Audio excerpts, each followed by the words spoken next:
Қайырлы күн, құрметті оқырмандар. Қазына Кезет каналына қош келдіңіздер.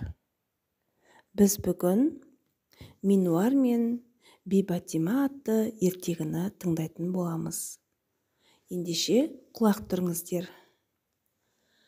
Бұрынғы өткен заманда бір патшаның 3 ұлы болыпты. Патша үшеуіне күнде көрген түстерін маған айтып тұрыңдар.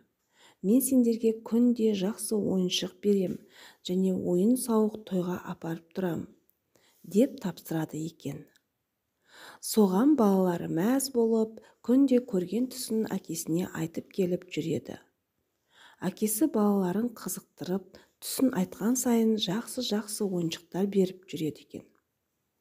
Сонымен бір күні ең кіші баласы бір жақсы түс көріпті де, бұл түсімді өлсем де ешкімге айтпаймын деп ойлайды. Бала таңертең әкесіне келсе, екі үлкен ағасы көрген түсін әкесіне айтып, ойыншықтарын алып жатыр екен. Ал мына кіші баласы әкесіне: «Әке, мен түс көрмедім», деді. Әкесі зекіп: «Айт шыныңды, сен түс көрдің», деп баланы ұрып-соғып зорлай бастайды.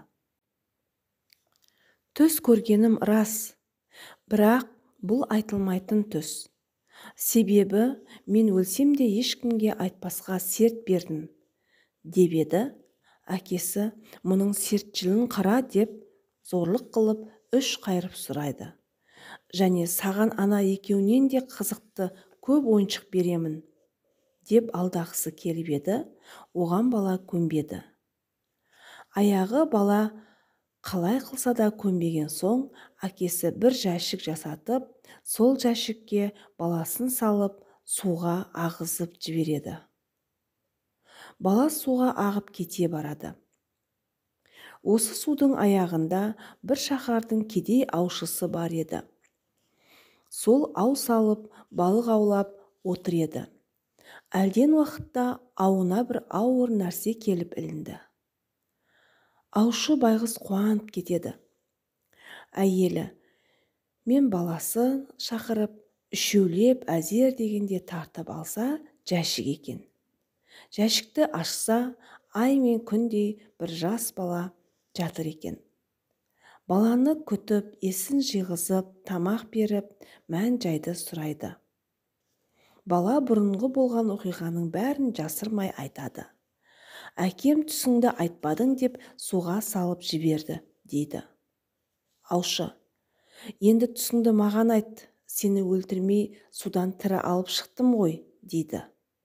Бала: «Жоқ, мен өз әкеме де айтпаған түсімді ешкімге айтпаймын, және ешкімге айтпасқа сертім бар», дейді. «Сырыңды айтпасаң, сені ұрып өлтіремін», деп аушы баланы ұрып-соғып жатыр еді. Сол шаһардың патшасы аң аулап келе жатып, бұларды көріп: «Мына баланы неге ұрасыңдар?» деп сұрайды. Аушы маған сырын айтпады, дейді. Баладан сұрап еді. Бала бастан аяқ болған жағдайды айтып береді. «Сол көрген түсіңді маған айт», деп зорлады. «Мен әкеме айтпағанда бұларға айтам ба?» дейді бала. Патша: «Жарайды», деп баланы алып, «Мен өзіме қызметші қып алам», деп баланы үйіне алып кетеді. Бір күні патша балаға: «Сені аушылар ұрып өлтіретін еді. Мен сені ажалдан айырып алдым. Көрген түсіңді маған айт», деді.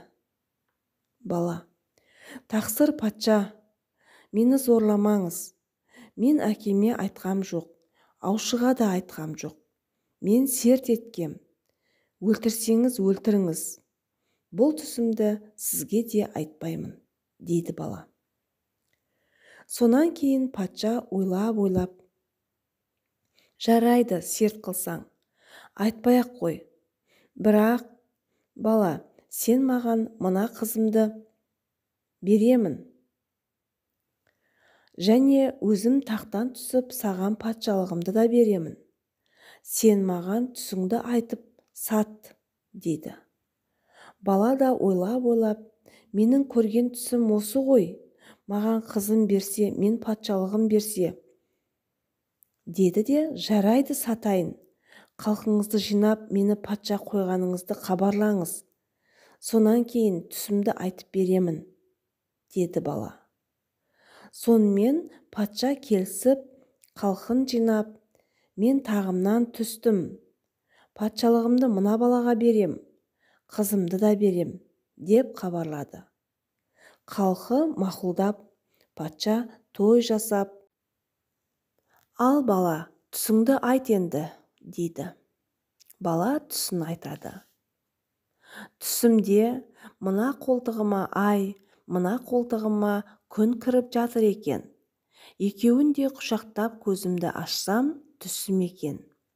Сонымен ойладым, мен бір мақсатыма жетеді екенмін. Бұл түсімді ешкімге айтпайын деп, өзіме өзім серт еттім. Міне, сол көрген түсім осы еді, сізге саттым, деді бала. Патша да, жарайды, мен де сертім бойынша сатып алдым. Сонымен екеуі қол ұстасып, бірі саттым деп, бірі сатып алдым деп, қош айтысып, бала патша болып тұра береді. Патша баланың түсін сатып алып, беті ауған жаққа қарай қаңғып жүре береді. Сол жүргеннен жүріп бірнеше ай сандалып арып ашып келе жатып, түннің ортасы шамасында бір шаһарға келіп кіреді. Көшемен жүріп келе жатса, бір үлкен қақпаның сыртында ерттеулі екі арғымақ байлаулы тұр екен. Атты көріп жақындап келіп еді, қақпаның ар жағынан бір қыз. Келдің бе, дейді. Келдім, деді жігіт. Келсең, мына атқа мін, деді қыз. Екеуі екі атқа мініп, қаладан қырға шығып жүріп кетеді. Екеуінде де үн жоқ. Қыз жігітті байқап келе жатады. Жігіттің ат үстінде қалай отырып келе жатқанын, пішін тұлғасының жас дене емес, орта тартқан кісі екенін сезіп, қыз өзімен өзі ойланып, ақылдасып отырып, жарайды, Тәңірдің бұйрығы осылай шығар, деп келіседі. Менің көрген түсім бұл емес еді. Жарайды, көрген түсімнің сол сағатына, сол күніне ат байлап дайындалып отырғанымда сен кез келдің. Не болса да мен сендікпін. Басқа бір шаһарға барып тұралық, дейді қыз. Жігіт те қуанып, жарайды деп жүріп отырып бір шаһарға келіп, үй алып екеуі бірігіп тұра береді. Бір күні кешке таман патшаның екі уәзірі серуендеп көшені аралап келе жатып, есігінің алдында жүрген қыз бен жігітті көреді. Екі уәзірдің көзі қызға түсіп, қызға таңғалып, бұлар қайдан келді? Бұл жердікі емес қой, дейді. Екеуі ақылдасып, қой, мұны біз патшаға барып айталық, дейді. Сонымен екеуі ертеңіне патшаға келіп, тақсыр патша, кеше көшеде серуендеп жүріп бір сұлу қыз бен жігітті көрдік. Қыз ай мен күндей сұлу екен. Тек сіз ханымдыққа лайық. Осы қызды не қылсаңыз да сіз алуыңыз керек, дейді екі уәзір. Патша да сұлу деген соң қызығып, жарайды, ақылын тауып, мұны қалай аламыз, дейді. Бір уәзір тұрып, сіз жігітті өмірі тауып келе алмайтын бір нәрсені тауып әкел деп алысқа жұмсап жіберіңіз, дейді. Патша ойланып отырып, бар, жігітті тез шақырып кел, деп уәзірге бұйрық береді. Уәзір барып жігітке, сізді патша шақырады, дейді. Жігіт те, жарайды деп, уәзірге еріп патшаға келеді. Қол қусырып сәлем береді. Патша сәлем алып, жігіттің жөнін сұрап болып, саған бұйрық берем, соны орындап тауып әкелесің. Егер таппасаң, басыңды аламын, дейді. Жігіт, қандайлық бұйрық, дейді. Патша, біздің осы шаһарымызда жарық жоқ. соған осы шаһарды түнде жарық қып тұратын гауһартас тауып әкелесің. Егер тауып әкелмесең, басыңды аламын. Сол үшін неше күн уақыт сұрайсың, соныңды ғана айт, деді. Жарайды тақсыр, бүгін рұқсат беріңіз, үйге барып ертең келіп уақытын айтайын, деді. Патша рұқсат берді. Жігіт үйіне уайымдап, қайғырып, үһілеп келеді. Әйелі: патша не айтты, дейді. Жігіт: маған қаланы жарық қып тұратын гауһартас әкел, ертең әкелмесең басыңды аламын, деді. Мен оны қайдан табамын, деп үһіледі. Әйелі: жарайды саспа. Патшаға барып, мен тауып әкелем, маған 20 күн уақыт бер, және мен келгенше үй ішім қорек қылатындай 5 қой 4 қап ұн бер, деп айт, дейді. Жігіт қуанып патшаға келіп: тақсыр, маған 20 күн уақыт беріңіз, және үй ішім қорек қылатындай 5 қой 4 қап ұн беріңіз. Мен тапсырған гауһарыңызды іздеп көрейін, деді. Патша жарайды деп, жігіттің айтқанының бәрін беріп жібереді. Жігіт қойды, ұнды алып үйіне келеді. Ал патша айтқанымыздың бәрін берді.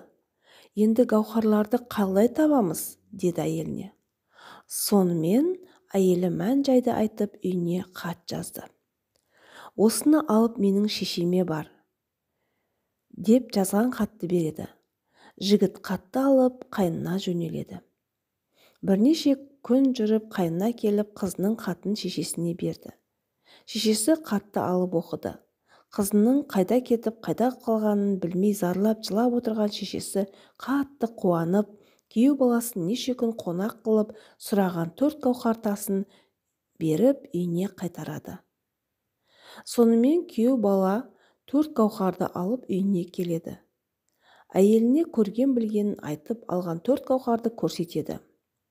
Әйелі: жарайды, ертең патшаға алып барып бер. Бірақ патша саған пәле жабады. Сен гауһарды бергеннен кейін гауһарды патша қарап отырып: мен жоғалтқан гауһарымды еш жерден таба алмай қойып едім. Сен ұрлаған екенсің ғой, басыңды аламын, дер. Сонда сен былай де: тақсыр, жоғалған гауһарыңыз біреу ме еді, екеу ме еді, жоқ 4-еу ме еді, деп сұра. Сонда патша: жоқ, біреу, дейді. Олай болса тақсыр, менде әлі 3-еуі бар, деп гауһарларыңды алып көрсет.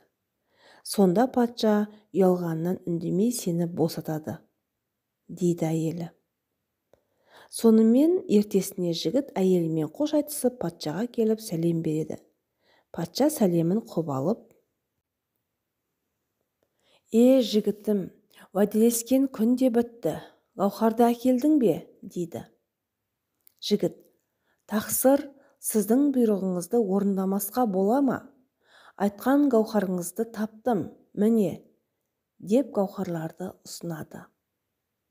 Патша гауһарды қолына алып ары-бері қарап отырып: сен жігіт нағыз залым қудың өзі екенсің ғой. Мен сендей залымды көргенім жоқ еді. Бұл менің жоғалған гауһарым. Мұны іздетпеген жерім жоқ. Еш жерден таба алмап едім. Гауһарымды міне сен залым алған екенсің. Қазір сенің басыңды аламын, деп қылышын жұлып алады. Сонда жігіт: дат, дейді. Патша: датың болса айт, дейді. Жігіт: тақсыр, сіздің жоғалған гауһарыңыз біреу ме, екеу ме, жоқ болмаса 4-еу ме, деп сұрайды. Сонда патша сасып, нешеу дерін білмей: жоқ, ол осы біреу, дейді. Жігіт сонда: тақсыр, ендеше менде тағы 3-еуі бар, деп қалтасынан 3 гауһарды алып патшаға көрсетеді. Патша ұялып қалып: жарайды, саған жай айтып едім, деп жігітті үйіне босатып жібереді.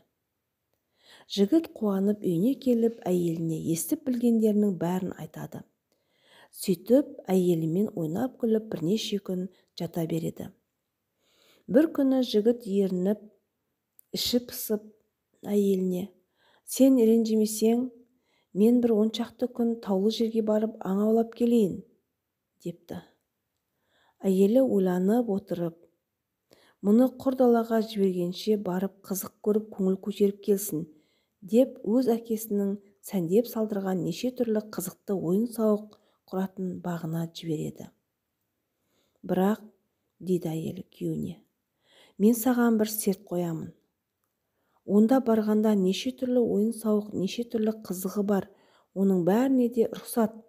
Күмістен салынған үлкен ақ үй, соның алдында бақ бар, бақтың ішінде тарам-тарам жол бар. Күнбатыс жағындағы жолмен жүріп келе жатқанда алдыңнан кішкене қара тас кезігеді. Соның жан-жағына неше түрлі су шашып жатады. Ішкің келсе соның бәрін іш, бірақ сол тастың ар жағында ақ шыныда мөлдір көк су бар. Соны ішуші болма. Менің саған қойған шартым да, сұрайтыным да сол, дейді.